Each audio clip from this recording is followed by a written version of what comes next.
original. So you mentioned something interesting, which is the difference between a daily and a weekly. The pressures are very different, right? Because by the time your weekly comes out, you're risking a very old piece of news if you didn't spin it in a very different way. Exactly. Right. So what are some of your tactics for making sure that you're going to be ahead in a way, ahead of the game? Because you know the dailies are going to say ABC. So how do you ensure that at the end of the week you are still fresh? So that's a question that's always it's always on our minds. You mentioned earlier the piece that we did about the 39 dead Vietnamese people. So that was global news. In October 2019, the British police found a lorry in Essex and 39 dead bodies. And it was very clear that it would not be enough to just do a story. The British police found this lorry. And I was so curious to understand how did they get there? You know, who benefits from this deadly journey? And I knew, because my family's from Vietnam, I have relatives there, I knew that this is not a single case. I knew that there are many people in Vietnam who risk their lives, who give a lot of money to smugglers to make their way to Europe, especially to the UK. And so I had the idea of, I want to do a really close-up story of the journey, starting off from Vietnam and kind of which countries do they cross, how much money do they pay, what promises do they get, and where did it go wrong. And in the end, I teamed up with a colleague of mine. At that time, I should add, I was pregnant. So it was clear I could not fly to Vietnam. She flew to Vietnam, and I flew to the UK and later on to Spain. Through over a month of research, we were able to find a family with 2 daughters. They were twins, and both of them, they're like 18. They came from, you know, those regions in the north. Very poor family. No, well, not poor family, but a family where they felt they had no future in Vietnam. And the twins wanted to go to the UK, both of them, and through loads of trust building, they agreed to, you know, the family agreed to tell their story, because they started off on the journey together, and then they got separated in Europe, and one of them got stuck in Spain because her fake passport didn't work, and the other one traveled on from Spain to France, and then from France to Belgium, from Belgium into a lorry, and she died in that lorry. So we were able to reconstruct the whole journey and the story by talking to the family of the twins and many other people around, other families, police investigators, you know, NGO people. But in the end, we told the story through the journey of the 2 twins, and it became very, very powerful, because it's, you, as a reader, you follow this incredible, tragic fate of the 2 sisters, but you also understand how the system works. I really enjoyed it, I must say, and the illustrations were very beautiful as well. Of course, when you wrote that piece, you won a major journalism award last year because of it, and these are the things, I mean, not that journalists do good writing for these prizes, but of course it makes you feel good and affirmed. But on the opposite side, someone is asking, what is the harshest criticism you've received as a journalist, and how did you deal with it? Have you got eggs pelted on you before? Yes, it's sometimes you can get very harsh criticism when you write about topics which are controversial. So this may be a topic like feminism, for example, or transgender. So these topics. But I remember, you know, for example, when I was writing about digital issues, I also got a lot of criticism and small shitstorms, because people have felt I was kind of anti-pirate party or whatever, and then they would pick like individuals, or often they would like pick a word and be like, oh, you understood it wrong, this is not right, and that's what I think is increasingly happening today. When you write about certain topics, especially those related to identity, feminism, green politics, race, you can quickly fall into the trap of suddenly being part of a culture war. And so what do you do about it? How do you immunize yourself against it, or just take it as it's just part of the job?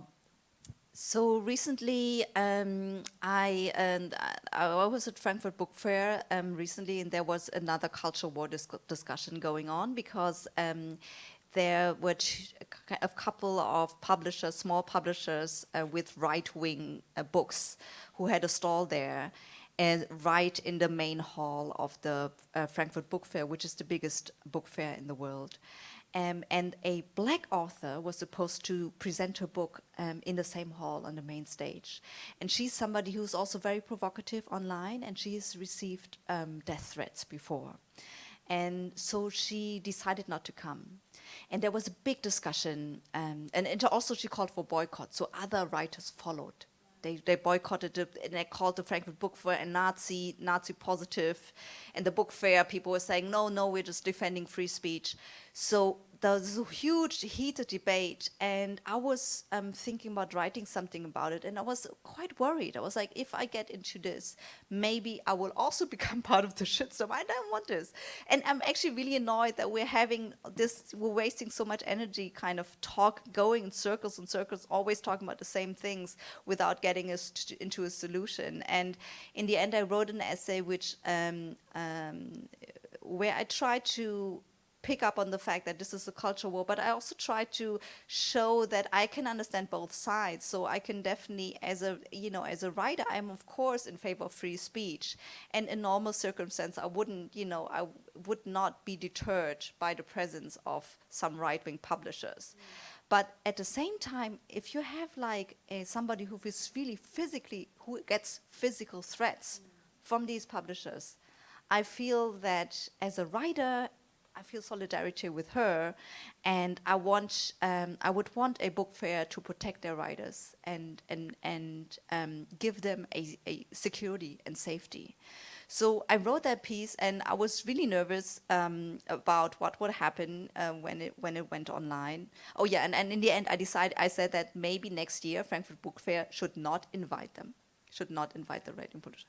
I'm not against free. I'm a defender of free speech. But I would propose they should not. They should not create. If somebody gets physical threats, they should react. I'm not a cancel culture person, but I feel that it's like if you're mayor of a small town and there's a protest of neo-Nazis, we have the possibility in Germany to stop that, forbid it. And so I was worried about what happened, but surprisingly enough, a lot of people read the whole piece, and a lot of them actually said that they really welcomed somebody being quite reflexive on the whole issue, and not just taking one side or the other, taking one side and slamming the other, but trying to make an argument and seeing both sides. So that was actually. I think sometimes we tend to underestimate our readers. I think nowadays, a lot of people are very smart. I mean, of course, there's heated argument, short attention. We know that, but then at the same time, people are now perhaps more informed than they've ever been, and they don't want to take any bullshit for granted. They want to, they want you to offer something to them as a writer. And that was really a positive example. Yeah, so that must have been very encouraging. But say after Brexit, your experience of Brexit and your experience of covering the American politics and election, did you feel at any time a little bit depressed about the future of journalism in a post-truth world? For instance, the fact that people in leadership, political office can get away with saying a lot of things that were not true, make a lot of empty promises, and when journalists try to fact check after the fact, after it's gone out, after the soundbite is out, it's really late. Yeah, and did you feel at any point in time that it's so limited what journalists can do? I think journalists cannot change the world, but you can maybe give food for thought to other people, but you cannot change the world, and the world has become a complex and difficult place. Due to factors which are much more complex than a Trump supporter would himself or herself say, we are looking, both votes are in the end consequences of how people are dealing with globalization. And also, they feel threatened. That in the Western world you have, a large part of the population that has been overlooked, and it is especially male, not so well educated young men who used to work in the factories or in the shipyards or in the coal mines, working workers' jobs, which have gone through, because of globalization, which have gone to Asia. Yeah. So, and the political elite has not been able to address that change properly, and they have not been able to give these people a sense of dignity. A lot of people feel that they are overlooked, and there's a political term, which is the left behind, and I think that's the big picture that we're looking at here, and as journalists, we can only try to cover these stories. We can try to explain, but I think we've now reached a stage in the information war where rational arguments and facts don't count anymore, because it's part of a emotional political melange. People will not, a certain group of people will not trust to what a ZEIT journalist has to say, because they feel that I'm part of the liberal elite, and I'm brainwashed myself, and I think we need to, that's something which I as a journalist realize, that in the Brexit debate, the Brexit campaign, they painted a figure of how much money, billions of pounds, they were apparently giving to the EU every month, and the figure was false. And the BBC and all the big media covered the lie, but the more they covered it, the more they repeated the lie, and that was exactly what the campaign wanted. So it's a huge question, and that many media people are and politicians are dealing with.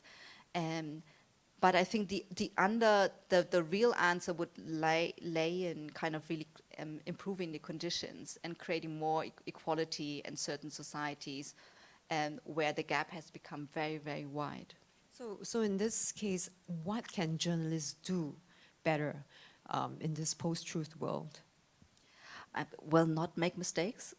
I think it's, unfortunately, any mistake, any fact that you tweak a bit to make your story a bit more colorful or a bit stronger, there's a chance that it will be found out, and then it will give justice to those who don't believe you in the first place.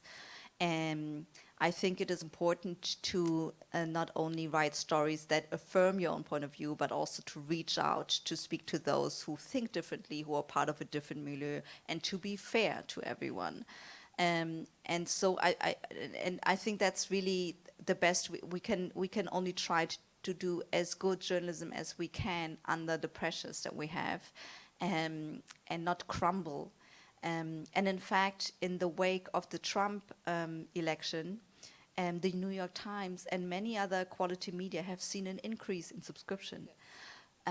COVID as well. I know from my own newspaper, and especially the website, the number of viewers, readers has shot up, because people were looking for reliable information in an age of uncertainty. So that's what we should strive for. That's very reassuring, right? That people are now, they know what kind of drivel they are getting on the internet, and they're willing to pay for good journalism. There is a growing trend of that. Yeah.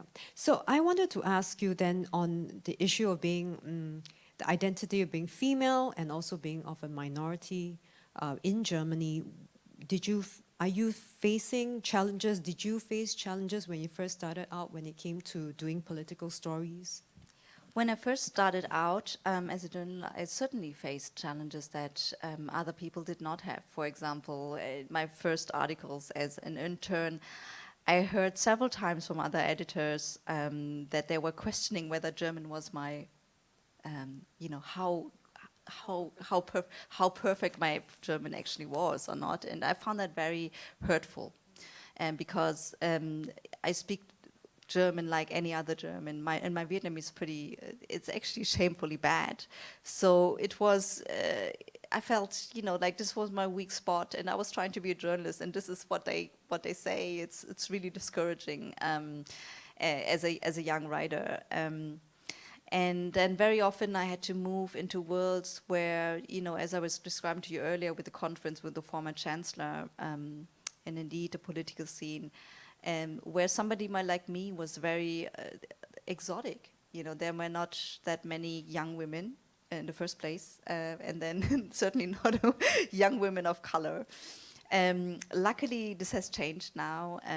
There are much more ethnic minority journalists in Germany, and some of them have become very prominent and important, and in all kinds of fields. Science journalist, COVID. There was a Vietnamese German YouTuber who early on in the pandemic, she published a video where she explained, what an infection rate means and what a virus means. She's a chemist, so she did this really good YouTube video, and it was watched by millions of people. And she became like the explainer of the COVID crisis for the whole country. And Angela Merkel quoted her, So you really see there's really a change now in German diversity, but also in the German media landscape. There should be more.